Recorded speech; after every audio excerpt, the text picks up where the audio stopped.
Good morning, everyone. This is the House Committee on Commerce and Economic Development. It is Thursday, May 14th. It's at 11:37 in the morning. So we just finished up with S-198. And so now we go back to S-71 to continue our conversation. Rick, if you- Yep. Okay. How on? So Rick Sagel with the Office of Legislative Counsel. We left off on decisions that produce a legal or similarly significant effects concerning the consumer. Any comments about that? Number 17. 18, de-identified bloodstream, de-identified data. It's code. And kids code, but this is applying to the data privacy, so. Also Oregon. Comprehensive. Same with derived data. It will be interesting to see how that applies.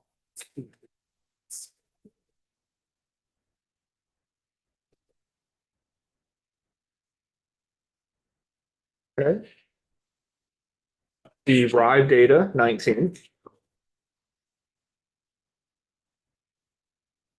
I'm not going to read these, so if you all have a question, just speak up or let your question be known to the chair. 20, financial institution, say Graham Leach Bliley cross-reference. And unique to Vermont for the exceptions. My question about derived data was about who owns derived data? And is it clear enough that does the consumer have ownership of derived data? Is that being posited here? So not in a definition. I think it would be important to see how it's used. How it's used, and Yeah, that's- yeah. So the definition is really giving ownership or control of the data. It's just saying that when it's used, derived data means this, derived from X, Y, Z. Yeah. So when we get I to want it, to raise that. yep, I will point out when that term is used.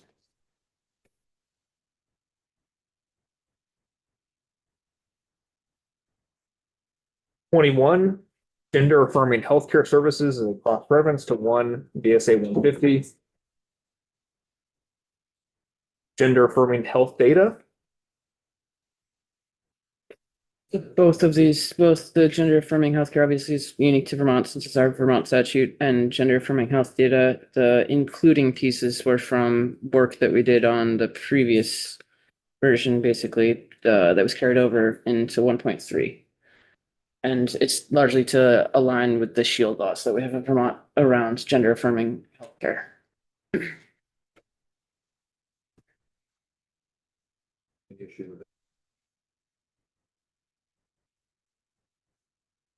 Yeah, genetic data, which looks similar to the genetic data privacy definition, but I can't say. It's kids. And it also. It's probably also that too. 39. It appears to be. I can't say it's word for word, but this. I have another saying to it. Geofence.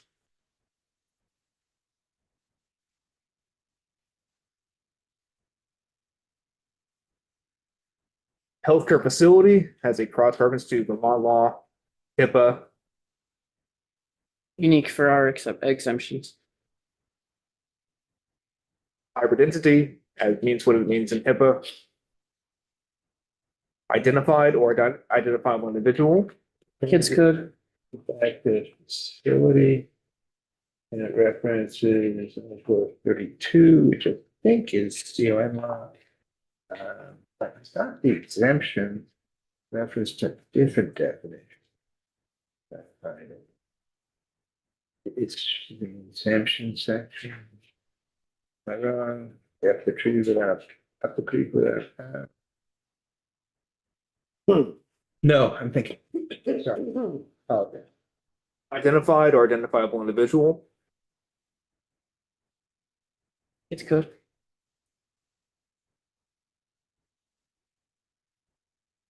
institution of higher education, mental health facility,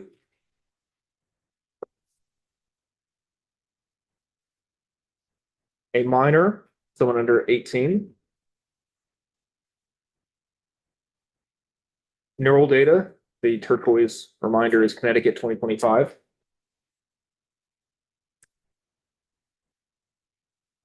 Nonprofit.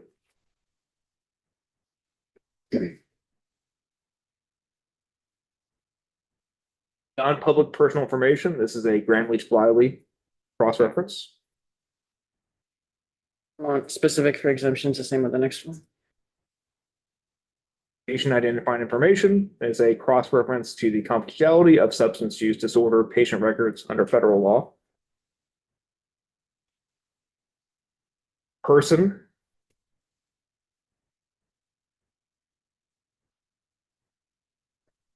Personal data.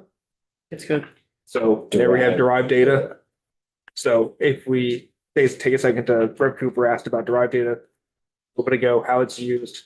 So derived data would be part of personal data, which is protected in this bill.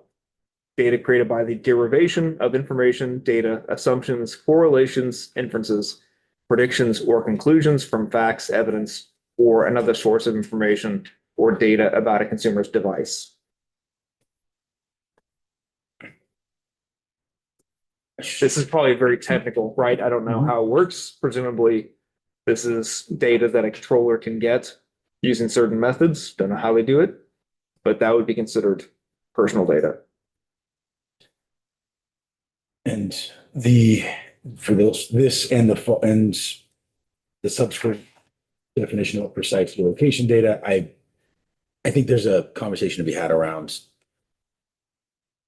whether what is derived is still yours. But if it's something like where you are is right, that's derived. Like, would that be like in the next definition? Like that's a precise geolocation. Derived can be things like you post a picture on your Facebook of you camping, so you are reasonably likely to like camping, so you should be served ads of tents and sleeping bags and destinations to go camping. That kind of, I mean, there's obviously lots more to it, but like as an example of something that is derived. I don't see the harm in those. That's sort of where I'm struggling a little bit. But it can also, as Emily was saying the other day, it can be where instead of using your ethnicity, it can be where you live and who you're related to. And if you live close to a factory and you might be likely to have cancer, and so that should be used in your insurance determination. So, I mean, we could probably, I'm happy to come up with a whole list of derived data points for sure. The thing, and I thought we had the right to inspect and correct that information. Yeah, I'm just saying, yeah, and we used it, yeah. Sort of felt like was kind of, well, fixing that and negating poorly derived data, sloppy, let's say sloppy work that makes a lot of presumptions about people and it's doing so carelessly, doesn't serve consumers. It also doesn't serve commercial interests. Having an effective mechanism to fix that and clarity that there is such a mechanism and a public knowledge that such a thing exists and you ought to look at it because it may be being used in other ways. That seems like an ideal situation where records are being corrected. But if that doesn't seem like a likely thing, because then people will be having to sift through reams and reams of information about them to correct records, then, I can see this being, we sort of just looping that into personal data means, I guess we kind of obviate the need for that level of scrutiny on the individual's part.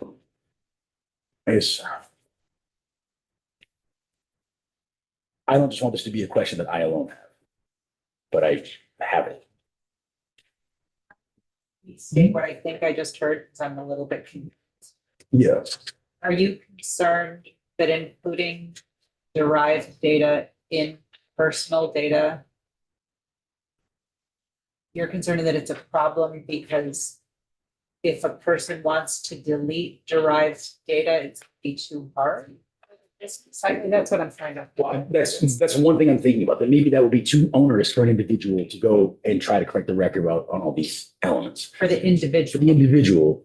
And but I see different levels of derived data, some of which I think create alarming inferences that could have real world damages to people.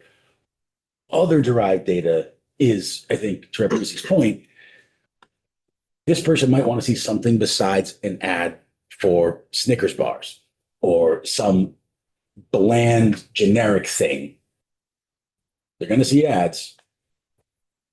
Derived data might make those ads more relevant to who they are as an individual. And I don't know to what I mean. And so it's like, I'm just trying to understand, what is your question? Do we need a definition for derived data? Is your question, does derived data fit under personal data? yes, my question, the reason I flagged our definition of derived data and where it was used later on was because my concern is that it might be protecting data that might be used in these more picayune advertising ways. And I don't know why I don't need to worry. No, I don't, I just, personal data is used in most of the protections on sensitive data, not personal data, so. Okay, thank you. These are Okay. the screw ups I'm having where I'm getting a little bit confused and tripping over what I don't need to worry about in the first place. So. No, I mean, I think it's a good question to ask, but yeah, I think there's a difference between the restrictions and protections on sensitive data versus personal data, and derived, I don't think is, I'll double check. Well, yeah, so maybe we can get to that. Yeah, later on. yeah, It's for nice sure. to highlight that it isn't a concern. So, I mean, if it's helpful, the way I've been dealing with this in my mind is I'm seeing 3 tiers of data.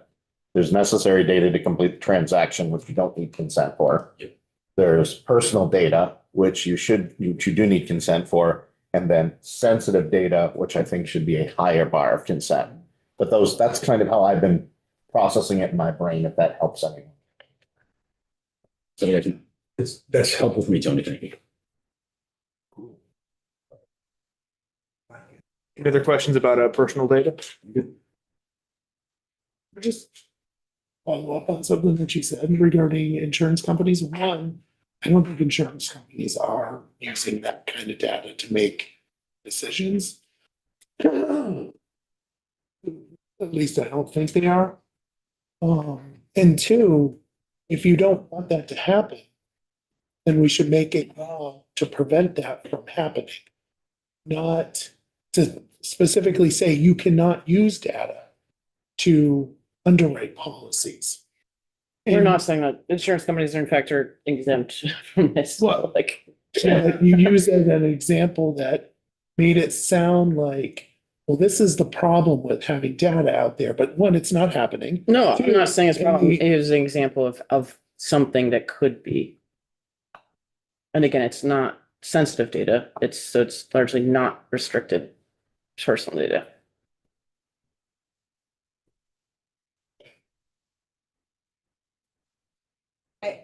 Just to go to that question in that document about derived data, a business could face the impossible task of tracing into algorithmic outputs. The business would just have to delete the data that was requested. They don't have to figure out where it came from necessarily. Right? If you tell somebody you shouldn't have that, I want you to delete that data, and it's data that is allowed to be deleted. Business doesn't have to jump through hoops to figure out where it came. If Obviously, they want to, for their personal Yeah. benefit, to understand where they're getting data from, that might be a good business decision. my concern is for the individual there, but I see.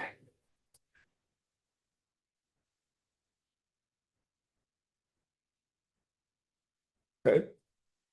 So personal data does not include de-identified data or publicly available information. Precise geolocation data. This is unique to, parts of it are unique to us, parts of it are not. 1850s California. I mean, this is a area that we could definitely like edit, of course, like anything else. But yeah, this is a carryover from 1.3. Not found in 2022.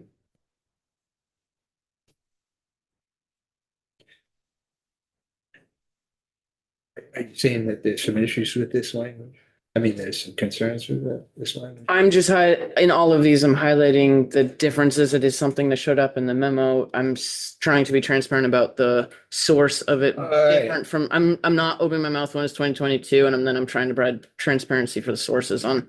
So that's what It's it's. actually. Go ahead.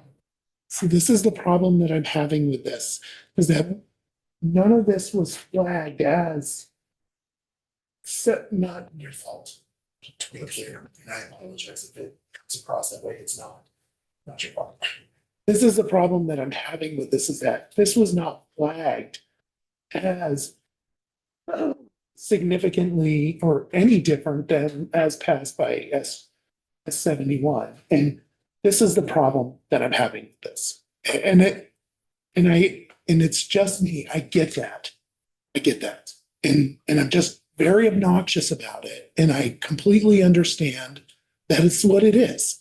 And it just puts me into this space of, I don't trust any of this documentation, because the business community was perfectly fine with 71 as passed. And even the documentation here, we're having to go through and pointing out stuff that's not highlighted. To me, that's a problem. And I'm just done. So we're talking about it now.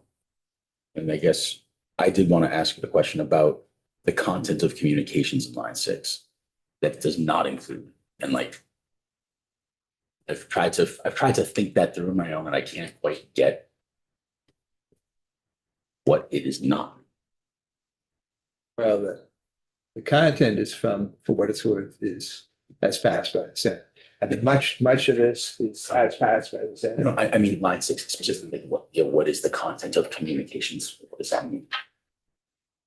You just want to know what it means. Yes. Kind of. I don't know the answer. Okay.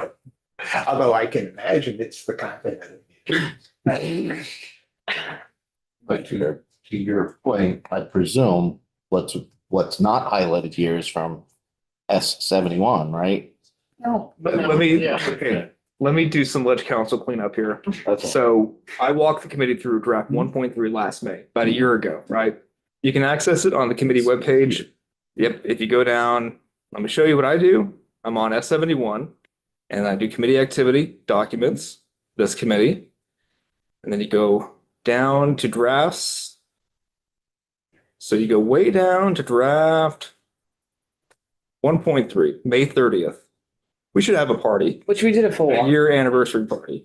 Mhm. So this document shows differences between as passed by the Senate and what this draft was. So the way my office works is once we have a new draft, so we have 3.3, the 3.3 shows differences from 2 point whatever.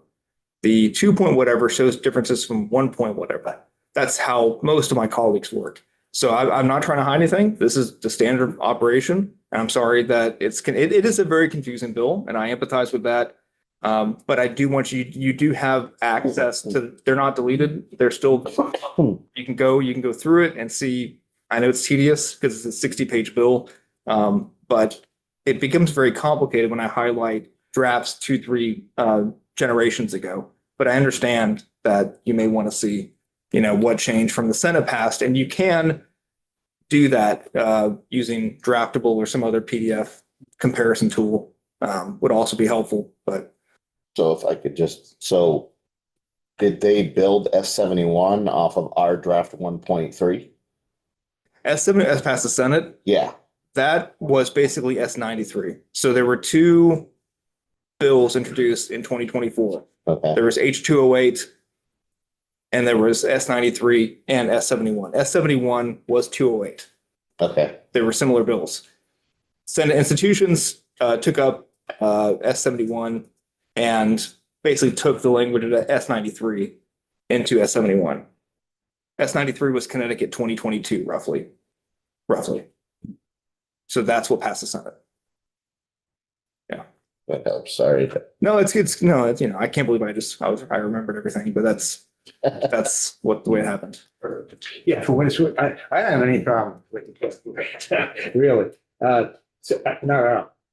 I did read, went back and as far as I can tell, there are only two changes, from the Santa Paz bill to this draft, and one is the radius, which is increased from, I think it's 1750 to 1850. And then this is inclusion of what precise geolocation data is not included, which is photos and videos and stuff. Which I'm okay with. Those seem to be okay with me. So you were asking about what the Romanet 1I Yes, yes. is. Jonathan, you were asking. That's specifically what I was asking. Yeah, so, And I know we've had it since 2025. I just, yeah. while we're talking about it. So if someone is tracking your location, like we talked about in cars, for example, and they're getting information derived from the technology that reveals past or present location. And some of that information from that technology is the conversation that was happening in the car. This is saying that the content of those communications are not considered precise geolocation data. It's considered something else.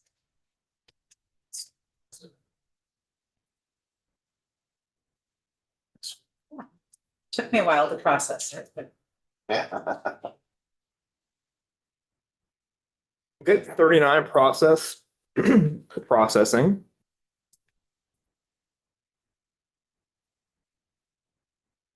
Processor. And collects or processes. Sorry, processing was kids code. Processor change, we made changes from the working group from industry wanting us to drop C that was in a previous draft. State or local government. Yeah, and then collects was, for the minimization updates.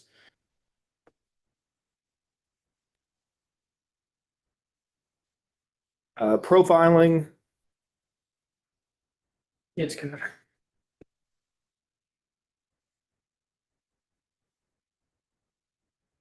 Protected health information is a cross-reference to HIPAA.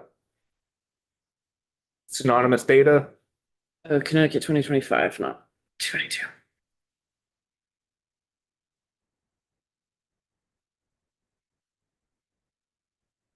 Publicly available information. It's code.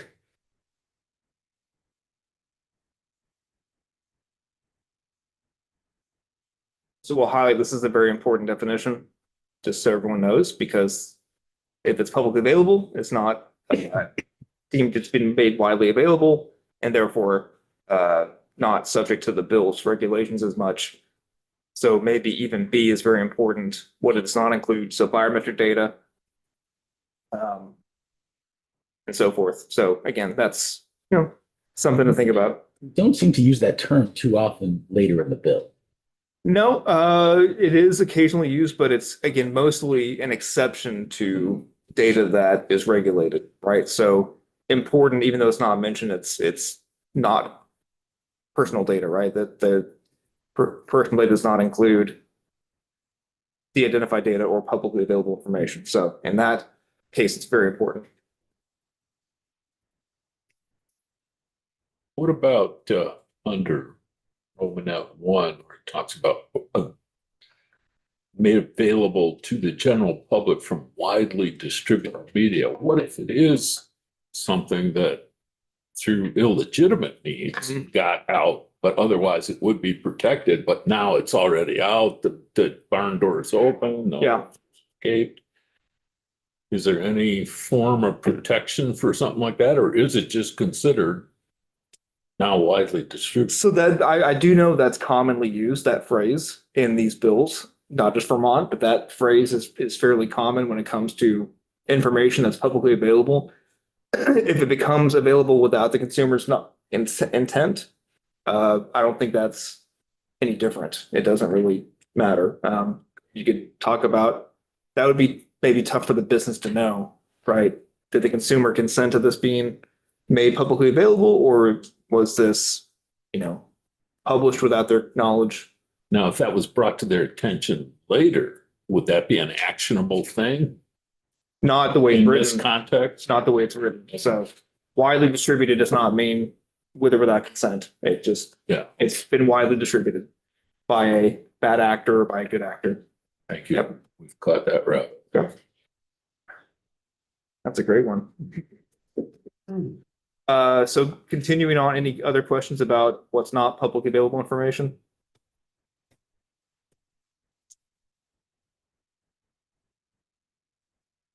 Okay, reproductive or sexual health care is another cross reference to, that's the shield, right?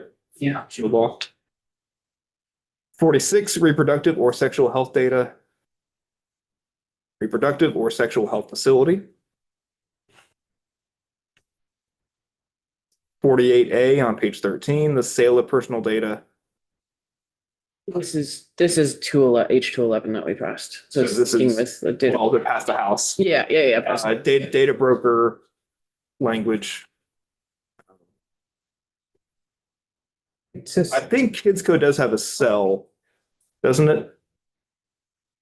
And maybe that's not applicable here, but I think there is some. I don't know if it matches or not. I don't know if we did ever actually define. I think that was No? Okay.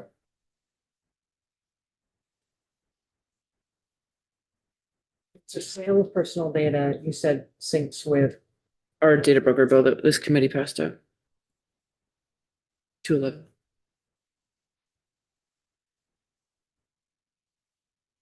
Okay, maybe flag that, just because depending on what happens with that data broker bill, and I would like to explore if the issue that's in Martin's memo is about does this require effect with additional consent after I don't know the answer. I would like to know if this is if this concern is something we should. and I don't know the concern. If it requires consent or. If the exception, so not the definition, but then the exceptions. It says the purpose of it there, so that.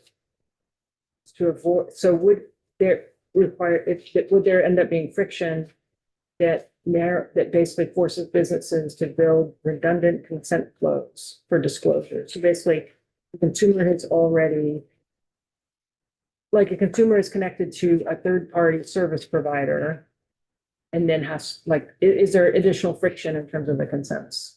It's just, sorry, I'm not being very articulate about it because I'm still trying to wrap my head around it, but it seems like something we should at least think about.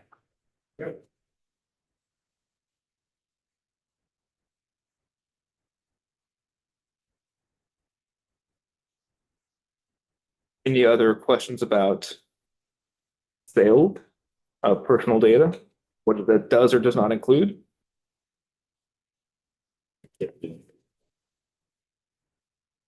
Okay, sensitive data. So 2025, Connecticut 2025 exceptions are under B, national origin, and the word philosophical, status as pregnant, and income level or indebtedness or union membership. Under E, exception is a consumer's tax return or account number. And then is sorry, looking at multiple things. G is unique as well. I is our kid more closely aligned with our kids code expectations. But so that's a mix. And the only other thing is driving behavior is unique too.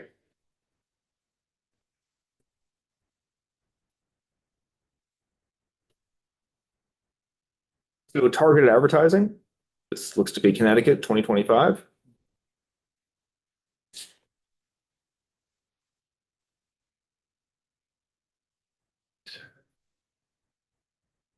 This is where that personal Yeah. sensitive kicks in, because it says personal data, not sensitive data. Which required affirmative consent.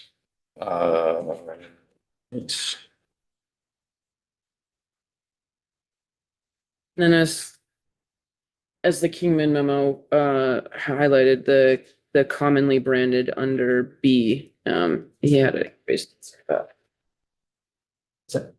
commonly branded was something that the Kingman memo flagged. yeah. This was an area where I was looking to dwell. But yeah, oh, it's launched. The way I see he is upselling. We go right there. The way I see the tire, but upselling, you know, you're on my website, you're buying a widget and Yes. I have this cool widget that you can buy. I want to go see what it.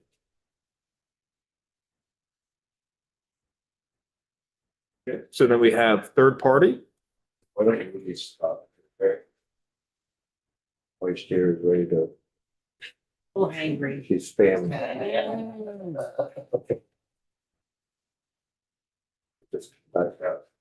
Try to figure a time out. I don't know what our schedule looks like. I don't know how long the floor is gonna be. If we need to be out of the building, I think by 4:45 at the latest, so. If you could erase places. Or after 7. Or after something, you prefer. So if we get off the floor, I can, and Rick, I don't know what your availability is. I think I'm free. I'll check, but I think I'm available. So if we do get off the floor. 4:45 hits.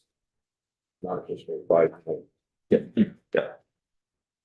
We'll come back to this and have more discussions. Otherwise, on the floor tomorrow at 9:30. And, we have back on floor at 1:02 tomorrow, so we'll figure out how this is all gonna work. Michael? Left, so it doesn't matter.